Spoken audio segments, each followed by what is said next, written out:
వార్తల్లోని ముఖ్యాంశాలు.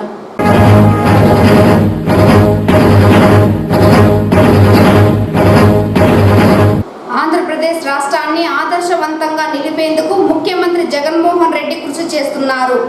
YCP party ఆవిర్భావ దినోత్సవ కార్యక్రమంలో చిత్తూరు నియోజకవర్గ ఇన్ఛార్జ్ విజయానందరెడ్డి.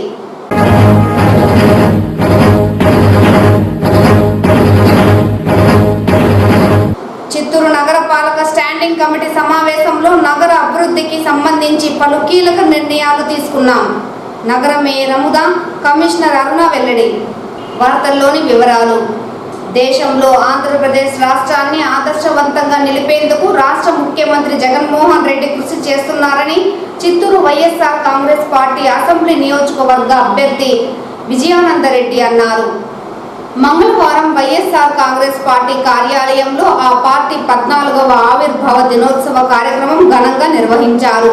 ఈ సందర్భంగా వైఎస్ఆర్ కాంగ్రెస్ పార్టీ జెండాను ఆవిష్కరించిన అనంతరం భారీ కేక్ కట్ చేసి అందరికీ పంచిపెట్టారు. ఈ సందర్భంగా విజయానందరెడ్డి మాట్లాడుతూ 13 సంవత్సరాలు వైఎస్ఆర్ కాంగ్రెస్ పార్టీ ఎన్నో ఒడిదుడుకులు ఎదుర్కొని ప్రజాభిమానాన్ని పొందడంలో ముందుందని తెలిపారు. వైఎస్ జగన్మోహన్ రెడ్డి ముఖ్యమంత్రి అయిన అనంతరం రాష్ట్రం అన్ని రంగాలలో ముందుకు తీసుకొచ్చేందుకు కృషి చేస్తున్నారని తెలిపారు. ఆంధ్రప్రదేశ్ రాష్ట్రంలో జరుగుతున్న అభివృద్ధి సంక్షేమం అన్ని రాష్ట్రాలు ఆదర్శవంతంగా తీసుకునే విధంగా ముఖ్యమంత్రి పరిపాలన ఉందని కీర్తించారు. వైఎస్ జగన్మోహన్ రెడ్డి నిండు నూరేళ్లు ఆరోగ్యవంతంగా జీవించి రాష్ట్రాన్ని 10 కాలాల పాటు పాలించాలని కోరారు. ఈ కార్యక్రమంలో చిత్తూరు మేయర్ అముద, ఉప మేయర్లు రాజేష్ కుమార్ రెడ్డి, చంద్రశేఖర్, అంజలిరెడ్డి, హరిణిరెడ్డి, గుడిపాల ఎంపీపీ ప్రసాద్ రెడ్డి, వసంతాపురం సర్పంచ్ రజనీకాంత్, పలువురు వైఎస్ఆర్ కాంగ్రెస్ పార్టీ నాయకులు, కార్యకర్తలు పాల్గొన్నారు.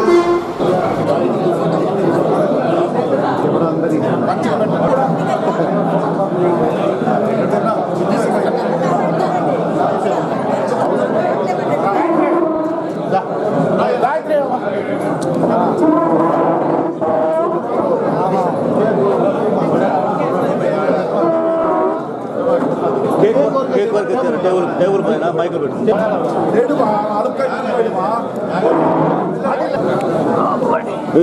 వైఎస్ఆర్ కాంగ్రెస్ పార్టీ ఆవిర్భవించి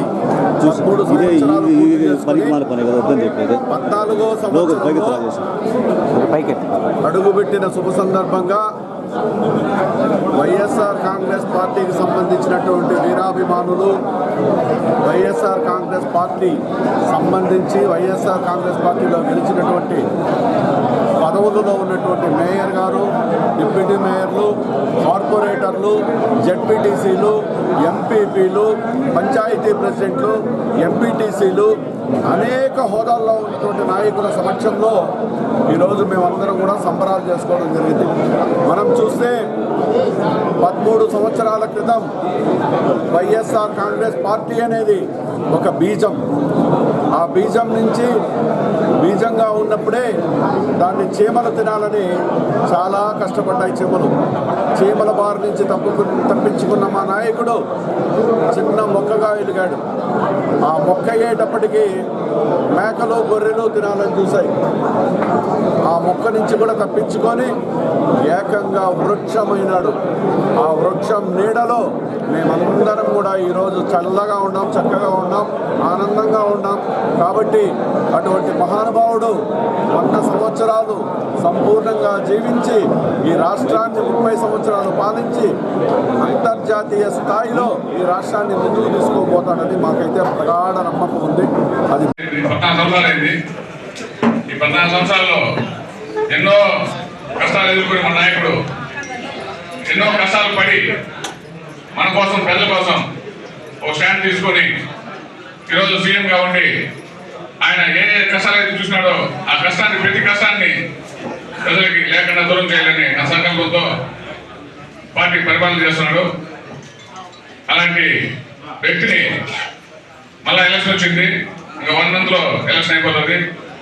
అలాంటి వ్యక్తిని మనమంతా కష్టపడి మళ్ళీ సీఎం చేసుకొని చిత్తూరులో విజయానంద రెడ్డి గారిని ఎమ్మెల్యే చేసుకొని మన సీఎం గారి కళ వైనాడు మంత్రి అందరూ కష్టపడదాం.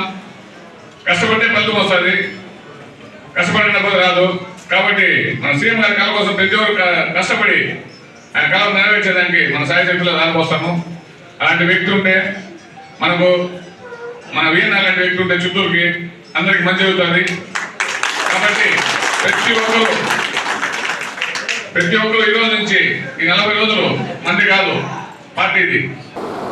చిత్తూరు నగర పాలక స్టాండింగ్ కమిటీ సమావేశంలో నగర అభివృద్ధిలో భాగంగా పలు కీలక అంశాలను చర్చించి ఆమోదించడం జరిగిందని నగర మేయర్ అముదా, కమిషనర్ అరుణ తెలిపారు.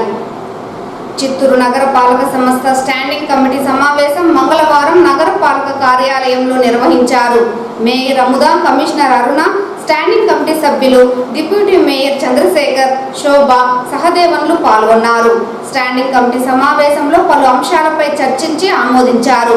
అజెండా అంశంలో భాగంగా జాతీయ కాలుష్య నియంత్రణ మండలి వారి జాతీయ స్వచ్ఛమైన గాలి కార్యక్రమం కింద 2023-24 రెండవ దశలో భాగంగా జిల్లా ఇంప్లిమెంటేషన్ కమిటీ వారు ఆమోదించిన పనులను చేయుటకు నగరపాలక సంస్థ పరిధిలోని ప్రధాన కూరగాయల మార్కెట్, జంతు వధశాల, ఎన్టీఆర్ బస్టాండ్, కాసు బ్రహ్మానందరెడ్డి బస్టాండ్లలో గుత్త వసూళ్ల కోసం నిర్వహించిన వేలం పాటలో హెచ్చు పాటదారుడికి గుర్తు వసూలు చేసుకున్నట్టుకు ప్రభుత్వ ఉత్తర్వులు జీవో నెంబర్ 36 ప్రకారం కేటగిరీ వారీగా పారిశుద్ధ్య సిబ్బందికి పెంచిన వేతనాలను చెల్లించుటకు ఇతర అజెండా అంశాలు, టేబుల్ అంశాలను కమిటీ ఆమోదించింది. ఈ సమావేశంలో ఎంఈ గోమతి, ఏసీపీ రామకృష్ణుడు, మేనేజర్ ఉమా మహేశ్వర్ రెడ్డి, సిఎంఎం గోపి, ఇతర అధికారులు పాల్గొన్నారు. చిత్తూరు పార్లమెంట్ టీడీపీ అభ్యర్థి ఎంపిక విషయం సందిగ్ధంలో పడింది. మారుతున్న రాజకీయ పరిణామాల నేపథ్యంలో ఈ దఫా చిత్తూరు ఎంపీ స్థానాన్ని ఖచ్చితంగా వైకాపా నుంచి తాము లాక్కొని తీరుతామని టీడీపీ వర్గాలు దృఢంగా భావిస్తున్నాయి. ఈ క్రమంలో టీడీపీ టికెట్ నుంచి పోటీ చేసేందుకు సైతం పలువురు అభ్యర్థులు అంతే దృఢంగా తమ వంతు ప్రయత్నాలను ముమ్మరం చేస్తున్నారు. అందులో భాగంగా కరుణగట్టిన టీడీపీ అభిమానిగా ఉంటూ ఆ పార్టీని గత 3 దశాబ్దాలుగా భుజాన ఎత్తుకొని పార్టీ అధిష్టానంపై నమ్మకంతో వెళుతున్న చిత్తూరు నియోజకవర్గ పరిధిలోని గుడిపాల మండలానికి చెందిన పీటర్ ఒకరు. తెలుగుదేశం పార్టీ విజయం, అభివృద్ధి కోసం అహర్నిశలు కృషి చేయడంతో పాటు పార్టీని విమర్శించే వారికి తనదైన శైలిలో బదులు చెప్పే విలక్షణ శైలి పీటర్ది. తమిళమాల సామాజిక వర్గానికి చెందిన పీటర్ నాటి అన్న ఎన్టీఆర్, నేటి చంద్రబాబు నాయుడు, ఆయన తనయుడు లోకేష్ ఆదేశాలను ధిక్కరించకుండా అమలు చేయడం ఆయన నైజం. అదే క్రమంలో నియోజకవర్గ పరిధిలోని సీనియర్ నాయకుల అడుగుజాడల్లో నడుస్తూ ఎలాంటి ప్రలోభాలకు కానీ పార్టీ మారడం కానీ చేయకుండా అధిష్టానం ఏది ఆదేశిస్తే నియమ నిబద్ధతతో పనిచేయడాన్ని ఆయన నిత్య కృత్యంగా పెట్టుకున్నారు. ఈ నేపథ్యంలో చిత్తూరు ఎంపీ సీటు విషయంగా పలుమార్లు పీటర్ పేరు తెరపైకి రావడం, మరుగవడం పరిపాటిగా మారుతోంది. అయినా సరే పార్టీపై తనకున్న వల్లమాలిన అభిమానంతో పీటర్ సర్దుకుపోతున్నారు. అయితే ఈ దఫా మాత్రం తనకు ఖచ్చితంగా చిత్తూరు ఎంపీ స్థానాన్ని అధిష్టానం కేటాయిస్తుందన్న అపార నమ్మకంతో పీటర్ తన వంతు ప్రయత్నాలను చేస్తున్నారు. అయితే ఇటీవల బాపట్ల నియోజకవర్గానికి చెందిన ఐఆర్ఎస్ అధికారి ప్రసాద్ రావును చిత్తూరు ఎంపీ అభ్యర్థిగా ఖరారు చేసినట్లు విశ్వసనీయంగా తెలిసింది. ఈ మేరకు ప్రసాద్ రావు జిల్లా కేంద్రమైన చిత్తూరులో తన కార్యకలాపాలు చేపట్టేందుకు అనువుగా ఒక అపార్ట్మెంట్ను కొనుగోలు చేసి కార్యాలయాన్ని కూడా ఏర్పాటు చేసేందుకు సిద్ధమయ్యారు. ఈ మేరకు మంగళవారం మధ్యాహ్నం ప్రసాద్ రావు చిత్తూరు అసెంబ్లీ టీడీపీ అభ్యర్థి జీజేఎం అధినేత గురజాల జగన్మోహన్తో కలిసి తెలుగుదేశం పార్టీ కార్యాలయానికి రావడం చర్చనీయాంశంగా మారింది. ఈ క్రమంలో చిత్తూరు ఎంపీ టికెట్ కేటాయింపు విషయంగా మీడియా ప్రతినిధులు చిత్తూరు ఎంపీ అభ్యర్థిగా పోటీ చేస్తున్నారా అని అడగడంతో వేచి చూడాల్సిందిగా ప్రసాద్ రావు సమాధానం చెప్పడం గమనార్హం. అయితే విశ్వసనీయంగా అందిన సమాచారం మేరకు ప్రసాద్ రావుకే చిత్తూరు ఎంపీ టీడీపీ టికెట్ను ఖరారు చేసినట్టు తెలుస్తోంది. దీంతో ఆది నుండి తెలుగుదేశం పార్టీకి వెన్నుదన్నుగా ఉండి కష్టాలలో పార్టీ జెండాలు మోసిన పీటర్ లాంటి పార్టీ వీరాభిమానులకు అధిష్టానం మొండి చేయి చూపడంతో వారు తీవ్ర అసంతృప్తిగా ఉన్నట్లు పార్టీ శ్రేణులు వాపోతున్నారు. పవిత్ర రంజాన్ మాసం ఉపవాస దీక్షలు ప్రారంభమైన నేపథ్యంలో మసీదులకు అవసరమైన మౌలిక వసతుల కల్పన చేపట్టాలని ముస్లిం మైనార్టీ నేతలు తెలిపారు. ఈ సందర్భంగా మంగళవారం నగర కమిషనర్ అరుణకు వినతి పత్రం అందజేశారు. అనంతరం వారు మీడియాతో మాట్లాడుతూ పవిత్ర రంజాన్ మాసం ప్రారంభమైన నేపథ్యంలో 30 రోజుల పాటు కఠోర ఉపవాస దీక్షలు ముస్లిం సోదరులు చేపడతారని, ఇందులో భాగంగానే మసీదుల్లో ప్రార్థనలు చేసుకునేందుకు వీలుగా అవసరమైన నీటి వసతితో పాటు పారిశుద్ధ్యం, లైటింగ్ సమస్య లేకుండా నగరపాలక అధికారులు అవసరమైన సహాయ సహకారాలు అందించాలని పేర్కొన్నారు. ఇందులో భాగంగానే మసీదుల వద్ద అవసరమైన మౌలిక వసతులు కల్పించాలని కోరుతూ నగర కమిషనర్ అరుణకు వినతి పత్రాన్ని అందజేయడం జరిగిందన్నారు. దీనిపై సానుకూలంగా స్పందించిన కమిషనర్ రంజాన్ మాసం ప్రారంభమైన నేపథ్యంలో మసీదుల వద్ద మౌలిక వసతుల కల్పనకు అన్ని చర్యలు చేపడతామని హామీ ఇచ్చారని స్పష్టం చేశారు. ఈ కార్యక్రమంలో చిత్తూరు జిల్లా మైనార్టీ అధ్యక్షుడు 31వ డివిజన్ కార్పొరేటర్ సయ్యద్, చిత్తూరు నగర కోఆప్షన్ సభ్యులు ఆను, అంజుమన్ కమిటీ నాయకులు ఘనీబాయ్, మదీనా మసీద్ కమిటీ రహమతుల్లాబాయ్ అధిక సంఖ్యలో మైనార్టీలు పాల్గొన్నారు. రాష్ట్రంలోని ట్రేడ్ యూనియన్లను వైఎస్ఆర్ ట్రేడ్ యూనియన్లతో బలోపేతం చేసి వైఎస్ఆర్ కాంగ్రెస్ పార్టీని విజయపథంలో నడిపించేందుకు కృషి చేస్తున్నామని జోనల్ వై వెంకటప్పరెడ్డి తెలిపారు. మంగళవారం చిత్తూరు ప్రెస్ క్లబ్లో వెంకటప్పరెడ్డి మీడియాతో మాట్లాడుతూ ట్రేడ్ యూనియన్లు సమస్యల పరిష్కారం కోసం కృషి చేసిన ఏకైక యూనియన్ వైఎస్ఆర్టీయూసీ అన్ని యూనియన్లలో ఏకం చేయడం జరుగుతుందన్నారు. 3 జిల్లాల్లో పర్యటించి అన్ని జిల్లాల ట్రేడ్ యూనియన్ నాయకులతో చర్చలు జరుగుతున్నట్లు వెల్లడించారు. ప్రతి ఒక్క యూనియన్ నాయకులు ఖచ్చితంగా వైసీపీ పార్టీ గెలుపుకు కృషి చేయాలని ఈ సందర్భంగా ఆయన విజ్ఞప్తి చేశారు. ఈ మీడియా సమావేశంలో నాయకులు షేక్ మొహమ్మద్ రఫీ, పలువురు ట్రేడ్ యూనియన్ నాయకులు పాల్గొన్నారు. ప్రజలందరూ కూడా ఎవరి దగ్గరికి వెళ్ళి యాచించకుండా, ఎవరి దగ్గరికి వెళ్ళి ఆశించకుండా వారి ఇంటికి వచ్చి వారికి ఇవ్వాల్సినటువంటి బెనిఫిట్స్ అన్ని కూడా ఇవ్వడం జరుగుతూ ఉంది. వీటన్నిటిని చూసినటువంటి కార్మిక కర్షక వర్గాలన్నీ కూడా రాబోయే రోజుల్లో కూడా జగన్మోహన్ రెడ్డి గారే ముఖ్యమంత్రిగా ఉంటే బాగుంటుంది. ఆయన ఈ రాష్ట్రంలో ఉన్నటువంటి పేద బడుగులు బలహీన వర్గాలందరికీ కూడా మంచి కార్యక్రమాలు చేసి వారి యొక్క సంక్షేమం చూడగలరని భావించి పెద్ద ఎత్తున ఈ రోజున మన యొక్క వైఎస్ఆర్ ట్రేడ్ యూనియన్లో ఏఐటీసీ నుంచి కావచ్చు, సిఐటివి నుంచి కావచ్చు, రకరకాల ట్రేడ్ యూనియన్స్ నుంచి మన వైఎస్ఆర్ ట్రేడ్ యూనియన్లో చేరటం జరిగింది. మనందరికీ తెలుసు జగన్మోహన్ రెడ్డి గారు వచ్చిన తడువుగా అంగన్వాడీ కార్యకర్తల జీతాలు పెంచడం జరిగింది. అలాగే అంగన్వాడీ హెల్పర్స్, మినీ అంగన్వాడీస్ అంటాం, వాళ్ళ జీతాలు పెంచడం జరిగింది. అలాగే ఈ డ్వాక్రా రుణమాఫీ, అది గతంలో చాలామంది చెప్పారు కానీ జగన్మోహన్ రెడ్డి గారు వచ్చిన తడవే వాళ్ళ యొక్క రుణమాఫీలు కూడా చేయడం జరిగింది. అలాగే మన మలమూత్రాలు విసర్జించితే వాటిని తీసిపడేసే పారిశుద్ధ్య కార్మికులు గత కొన్ని సంవత్సరాల నుంచి చాలా తక్కువ వేతనాలతో పనిచేస్తూ ఉన్నారు. ఆయన రావటం తడువ దగ్గర దగ్గర వాళ్ళకి 18,000 రూపాయల వరకు జీతం పెంచాడు. అంటే అంతకుముందు 12,000 రూపాయలు ఉండేది, 18,000 రూపాయలు జీతం పెంచడం జరిగింది. ఇది ఒక్కటే కాదండి, ఈ మాదిరిగా రకరకాల కార్మికులకి అన్ని రకాలైన జీతాలు పెంచుతూ ఈ రోజున జగన్మోహన్ రెడ్డి గారు పేదల పాలిట ఒక అన్నదాతగా ఉండటం జరిగింది. వీటితో పాటుగా మనకి జగన్మోహన్ రెడ్డి గారు ముఖ్యంగా కాన్సన్ట్రేట్ చేసింది ఏంటంటే విద్య, వైద్యం. మనందరికీ తెలుసు మన ప్రభుత్వ స్కూల్స్ అన్నీ కూడా గతంలో ఎలా ఉన్నాయో.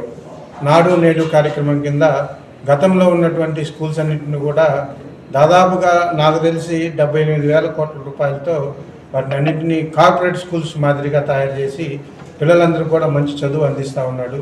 దాంతోపాటుగా ఫారిన్ వెళ్ళి చదువుకునేటువంటి పేద విద్యార్థులకు కూడా జగనన్న ఆసరా కింద ఫారిన్ చదువుకోవడానికి కూడా డబ్బులు జగన్మోహన్ రెడ్డి గారు ఇస్తూ ఉన్నారు. ఇక వైద్య రంగంకి వచ్చేటప్పటికి గతంలో మనకి మహా అయితే ఒక 3-4 ప్రభుత్వ హాస్పిటల్స్ ఉండేవి. ప్రైవేట్ హాస్పిటల్స్ ఉంటాయి, బట్ ప్రభుత్వ సంబంధించిన హాస్పిటల్స్ 3-4 ఉంటాయి. ఈ మధ్యకాలంలో వచ్చిన ఈ కరోనాని కానీ వీటన్నింటిని కానీ దృష్టిలో పెట్టుకొని జగన్మోహన్ రెడ్డి గారు రాబోయే రోజుల్లో ఇట్లాంటి విపత్కర పరిస్థితులు రావడానికి అవకాశాలు ఉన్నాయి. అదీగాక పేద బడుగు బలహీన మధ్యతరగతి కుటుంబాల్లో ఉన్న పిల్లలు వైద్య రంగంలో రాణించాలి, వారికి కూడా సీట్లు రావాలనే ఉద్దేశంతో 17 మెడికల్ కాలేజీలు కొత్తగా ఏర్పాటు చేసి 1-2 మార్కులతో సీటు కోల్పోయినటువంటి మధ్యతరగతి కుటుంబం వారికి కూడా ఈ రోజున వైద్యం గురించి చదువుకునే అవకాశం కల్పించారు. చిత్తూరు నగరంలోని ఓ బంగారు దుకాణంలో నగలు చోరీకి గురైన ఘటన ఆలస్యంగా వెలుగులోకి వచ్చింది. వివరాల్లోకి వెళితే చిత్తూరు నగరంలోని రాములవారి గుడి వీధిలో ఉన్న యోగాశ్రీ జ్యువెలరీస్ కు ఈ నెల 10వ తేదీ మధ్యాహ్నం ఓ మహిళ బంగారు ఆభరణాలు కొనుగోలు చేసేందుకు వచ్చింది. బంగారు నగలు కొనుగోలు చేస్తున్నట్లు నటించి విలువైన బంగారు ఆభరణాలను దోచుకెళ్లింది. ఈ విషయాన్ని ఆలస్యంగా గుర్తించిన షాప్ ఓనర్ కుబేంద్రన్ సామాజిక మాధ్యమాలలో మహిళా ఫోటోతో పాటు వీడియోను ఉంచారు. సదరు మహిళను ఎవరైనా గుర్తిస్తే 9949100326 నెంబర్కు తెలియజేయాలని కోరారు. అలాగే జరిగిన ఘటనపై పోలీసులకు సైతం ఫిర్యాదు చేయనున్నట్లు వెల్లడించారు. 30 సంవత్సరాల పాటు ఎదురు చూస్తున్న తమ చిరకాల కలను సాకారం చేసిన టీటీడీ చైర్మన్తో పాటు అధికారులకు ప్రత్యేక కృతజ్ఞతలు తెలియజేస్తున్నామని టీటీడీ విశ్రాంత ఉద్యోగులు తెలిపారు.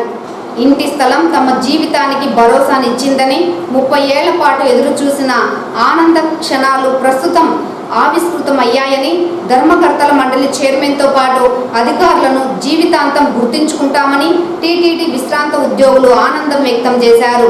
తిరుపతిలోని మహతి ఆడిటోరియంలో మంగళవారం జరిగిన ఇళ్ల పట్టాల పంపిణీ కార్యక్రమంలో పలువురు విశ్రాంత ఉద్యోగులు ఉద్వేగభరితంగా ప్రసంగించారు. విశ్రాంత ఉద్యోగులు మాట్లాడుతూ ఇంటి స్థలాలు కేటాయించిన రాష్ట్ర ముఖ్యమంత్రి వైఎస్ జగన్మోహన్ రెడ్డికి, ఇందుకు కృషి చేసిన టీటీడీ చైర్మన్ భూముల కరుణాకర్ రెడ్డికి, ఈవో ఏవి ధర్మారెడ్డికి, జేఈఓ వీరబ్రహ్మంకు ప్రత్యేక కృతజ్ఞతలు తెలియజేశారు. స్థానికుడైన టీటీడీ చైర్మన్కు ఉద్యోగుల సాధక బాధకాలు తెలుసునని మంచి మనసుతో ఆయన సహాయం చేశారని చెప్పారు. ఇంత పెద్ద సంఖ్యలో ఉద్యోగులకు పెన్షనర్లకు స్థలాలు ఇవ్వడాన్ని ఇంటి స్థలాల బ్రహ్మోత్సవంగా అభివర్ణించారు. ఇది ఒక చరిత్ర అని, భవిష్యత్తులో మరెవ్వరికీ ఇది సాధ్యం కాదని తెలియజేశారు. ప్రసంగించిన వారిలో విశ్రాంత ఉద్యోగులు చెంగారెడ్డి, రామచంద్రారెడ్డి, భూమన్, ప్రభాకర్ రెడ్డి, వెంకటేశ్వర్లు, దాసు తదితరులు పాల్గొన్నారు. తిరుమల తిరుపతి దేవస్థాన ఉద్యోగస్తుల యొక్క కళ ఏందో, వాళ్ళ కోరికలేవో తెలుసుకున్నటువంటి సామాజిక హిత రాజకీయాలలో పెరిగినటువంటి మనిషిగా చిన్నతనం నుంచి మేము అధికారంలోకి ఉంటే, అధికారంలోకి వస్తే ఉద్యోగస్తులు సామాన్యుల యొక్క భద్రత తప్ప మరొక ఆలోచన మాకు రాకుండా పని చేస్తాము అన్నటువంటి మా ఆలోచనని ఆచరణలో చూపించినటువంటి వాళ్ళమని గర్వంగా ఈ వేదిక నుంచి నేను తెలియజేసుకుంటున్నా. ఇంతటి మహాయజ్ఞాన్ని నాతో పాటు నేను సీఎం గారికి చెప్పిన తరువాత నాకు తమ్ముని కంటే ఎక్కువ నాకు తెలుసును ధర్మారెడ్డి గారిని గురించి భిన్నాభిప్రాయాలు ఉన్నాయి టీటీడీ ఉద్యోగస్తులలోని. కానీ కరతలామలకము తన గురించి తెలిసినటువంటి వ్యక్తిగా మీ పట్ల, మీ శ్రేయస్సు పట్ల బాధ్యతతో అన్నా ఖచ్చితంగా చేయాల్సిందే వీళ్ళకందరికీ కూడానని ఆ ఫైళ్లను విమానం కంటే వేగంగా కదిలించినటువంటి వ్యక్తి ఈవో ధర్మారెడ్డి గారని మీకు తెలియజేస్తున్నాను. పొగడాల్సినటువంటి అవసరం నాకు లేదు, నాకు అలాంటి పనులు లేవు, నేను ఎవరిని పొగడను. పోరాటాలతో వచ్చినటువంటి వాడిని, నిటారుగానే ఉండేటువంటి వ్యక్తిని, ఎప్పుడు కూడా ఎవరికి తల వంచనటువంటి జీవితాన్ని గడిపినటువంటి వ్యక్తిగా చెప్తున్నా ఉత్తమోత్తమైనటువంటి కార్యనిర్వహణాధికారి ధర్మారెడ్డి అని నేను ఒక ప్రకటనే కాదు, ఒక సర్టిఫికెట్ ఇస్తున్నానని మీకు తెలియజేస్తున్నా. ఈ రోజున మీరు ఇంతమంది కొద్ది సమయంలోనే ఈ పట్టాలు అందుకుంటున్నారు అంటే అందులో ప్రధానమైనటువంటి భూమిక పోషించినటువంటి వ్యక్తి, తనతో పాటు నిద్రాహారాలు మానినటువంటి వ్యక్తి. ఇలాంటి తిరుమల తిరుపతి దేవస్థానానికి పనిచేసేటువంటి సేద్యగాడులాగా ఉంటాడు ఒక వ్యక్తి అని అంటే అది ఖచ్చితంగా వీరబ్రహ్మం లాంటి ఒక మహోన్నతమైనటువంటి మానవ విలువలు కలిగినటువంటి వ్యక్తి. ఎంత చెప్పినా కూడా తక్కువే. ఒక మాట నోటితో చెప్పితే చెప్పిన దానికంటే వేగంగా పని కదులుతుంది. అంత గొప్పగా పని చేశారు. మీరందరూ కూడా వీళ్ళ పట్ల కృతజ్ఞతగా ఉండాల్సినటువంటి అవసరం ఉన్నది. నాకంటే పెద్దవాళ్ళు చాలామంది ఉన్నారు అక్కడ. శ్రీ కాళహస్తీశ్వర దేవస్థానంలో శ్రీ శివకామ సుందరి సమేత నటరాజ స్వామి పరిణయోత్సవాన్ని వైభవంగా నిర్వహించారు. మహాశివరాత్రి బ్రహ్మోత్సవాలలో భాగంగా స్వామి అమ్మవార్ల కళ్యాణోత్సవం అత్యంత వైభవంగా నిర్వహించిన మరుసటి రోజున ఈ పరిణయోత్సవాన్ని నిర్వహించడం ఆనవాయితీగా వస్తోంది. ఈ వేడుకను పురస్కరించుకొని శ్రీ కాళహస్తీశ్వర ఆలయ ఆవరణంలోని అచ్యుత రాయ మండపంలో శివకామ సుందరి సమేత నటరాజస్వామి ఉత్సవ మూర్తుల నుంచి ఆలయ అర్చకులు విశేష పూజలతో పాటు ప్రత్యేక అభిషేకాలు నిర్వహించారు. అనంతరం స్వామి అమ్మవార్ల కళ్యాణం కమనీయంగా నిర్వహించి మంగళధారణ చేపట్టి ధూప దీప నైవేద్యాలు సమర్పించారు. ఈ సందర్భంగా స్వామి అమ్మవార్లను పురవీధుల్లో ఊరేగించి భక్తులకు దర్శన భాగ్యం కల్పించారు.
కేంద్ర రాష్ట్ర ప్రభుత్వాలు సంయుక్తంగా సీడాప్ డిఆర్డీఏ ద్వారా అమలు చేస్తున్న దీన్ దయాళ్ ఉపాధ్యాయ గ్రామీణ కౌశల్య యోజన పూర్వ విద్యార్థుల సమ్మేళనం మంగళవారం తిరుచానూరులోని పద్మావతి కన్వెన్షన్ సెంటర్లో ఘనంగా నిర్వహించారు. ఉమ్మడి జిల్లాలైన చిత్తూరు, వైఎస్ఆర్ కడప, నెల్లూరు, అనంతపురం, కర్నూలు మరియు ప్రకాశం జిల్లాలకు చెందిన గ్రామీణ ప్రాంత యువత 2022-23, 2023-24 సంవత్సరానికి గాను DDU GKY శిక్షణ పొంది వివిధ రంగాలలో ఉపాధి పొందిన పూర్వ విద్యార్థులు దాదాపు 800 మంది ఈ కార్యక్రమంలో పాల్గొన్నారు. ఈ కార్యక్రమం చైర్మన్ సాది శ్యామ్ ప్రసాద్ రెడ్డి, సీడాప్ CEO శ్రీనివాసులు ఆధ్వర్యంలో నిర్వహించగా ఈ కార్యక్రమానికి ముఖ్య అతిథులుగా హాజరైన తిరుపతి ఎంపీ డాక్టర్ గురుమూర్తి మాట్లాడుతూ రాష్ట్ర ప్రభుత్వం తరపున సహాయ సహకారాలు అందజేస్తున్నామని, DDU GKY సీడాప్ ద్వారా శిక్షణలో తీసుకున్న దానిలో దేశంలో మన రాష్ట్రం 3వ స్థానంలో, ఉపాధి కల్పించిన వాటిలో 1వ స్థానంలో ఉన్నదని స్పష్టం చేశారు. ఇది సీడాప్ DDU GKY వారి కృషితోనే సాధ్యమైందని పేర్కొన్నారు.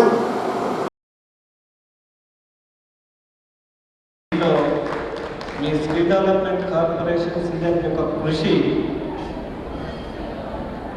మాటల్లో చెప్పలేనిది. మీ అకుంఠిత దీక్షకి ఇది నిదర్శనం. మామూలుగా మీటింగ్స్లో ఆడ కూర్చున్నప్పుడు, స్కిల్ కమిటీ స్టాండింగ్ కమిటీలో కూర్చున్నప్పుడు దేశమంతా ఒక 20 మంది ఎంపీలు ఉంటాం. మిగిలిన రాష్ట్రాల్లో స్కిల్కి సంబంధించి డబ్బులు తీసుకోవడమే కానీ ఏమాత్రం నాణ్యత ప్రమాణాలు ఉండవు. అలాగని జమా ఖర్చులు కూడా అక్కడ ఎంత ఖర్చు పెట్టామో మనం దానికి సంబంధించినటువంటి రిజల్ట్ ఆశాజనకంగా ఉండదు.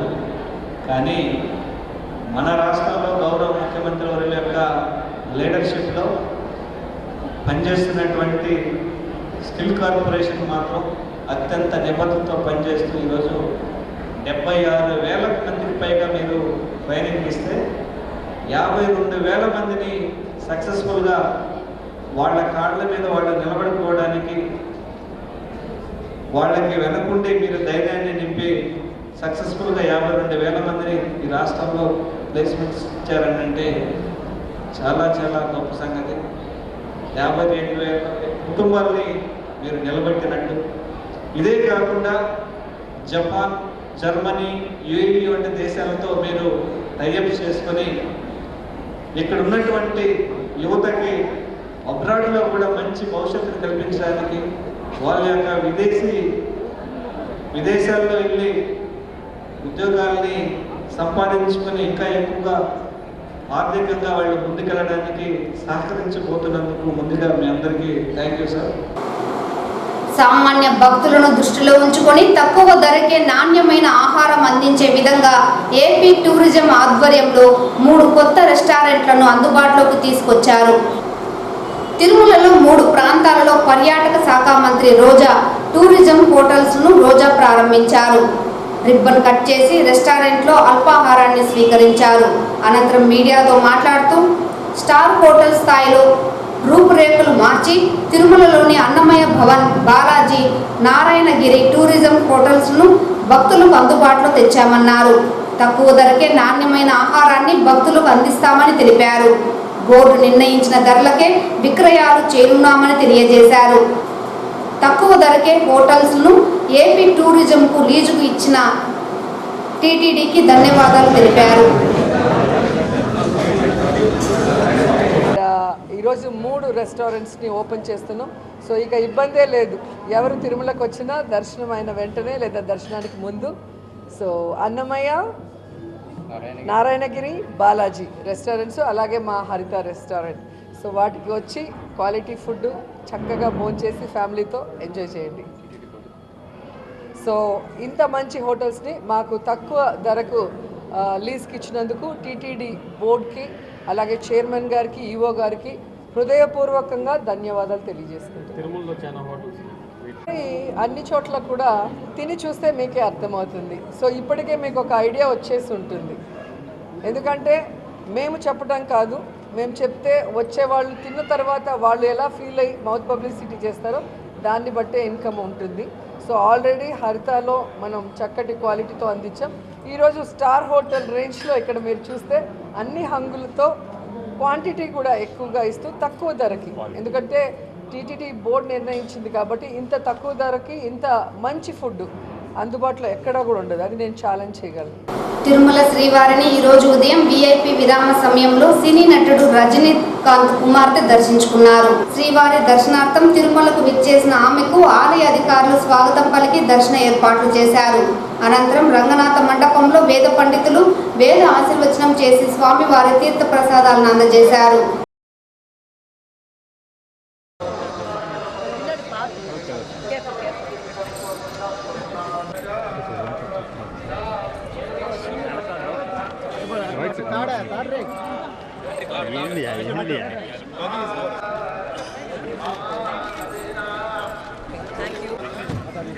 బాలాజీ అమ్మ ఫ్రంట్